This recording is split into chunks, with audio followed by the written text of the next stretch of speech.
ഈ നെറേറ്റീവ് പണ്ട് മുതലേ ഉണ്ട്. അതിപ്പോ ഈ ട്രാൻസ് എന്നുള്ള ഇതല്ല, ഞാൻ ഇത് ഒരു ജാതീയമായിട്ടുള്ള പ്രശ്നമായിട്ടാണ് ഞാൻ ഇത് അഡ്രസ് ചെയ്യുന്നത്.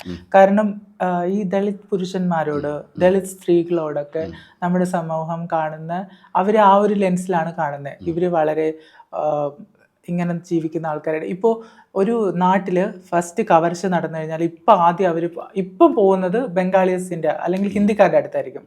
പക്ഷെ മുന്നേക്ക് അവിടുത്തെ ദളിത് കോളനി ഉണ്ടെങ്കിൽ അവിടെ പോകും. അവിടുത്തെ ദളിത് പയ്യന്മാരുടെ പുറകെ പോകും പോലീസ്. അപ്പോഴും അവിടുത്തെ എലീറ്റ് ആയിട്ടുള്ള, അപ്പർ കാസ്റ്റ് ആയിട്ടുള്ള, അല്ലെങ്കിൽ ഈ റൂളിംഗ് ക്ലാസ് ആയിട്ടുള്ള ആൾക്കാരെ അപ്പോഴും അവർ രക്ഷപ്പെടുകയാണ്. പലപ്പോഴും ഇൻ കേസ് അവർ പ്രതിപട്ടികയിൽ വന്നു കഴിഞ്ഞാൽ പോലും, അവർ വയലൻസ് ചെയ്താൽ പോലും അതിൽ നിന്ന് അവർക്ക് രക്ഷപ്പെട്ടു പോകാൻ പറ്റും. അതിന്റെ ഏറ്റവും വലിയ എക്സാമ്പിൾ ആണ് മറ്റേ IAS ഓഫീസർ ഒരു ജേർണലിസ്റ്റിനെ ഇടിച്ചു കൊന്നതും. അയാളൊക്കെ ഇപ്പോഴും അയാളൊക്കെ ഫ്രീ ആയിട്ട് നടക്കുകയാണ്. അങ്ങനത്തെ ഒരു നാടാണിത്. നമ്മുടെ ഡെമോക്രസിയുടെ ഒരു പ്രശ്നം അതാണ്.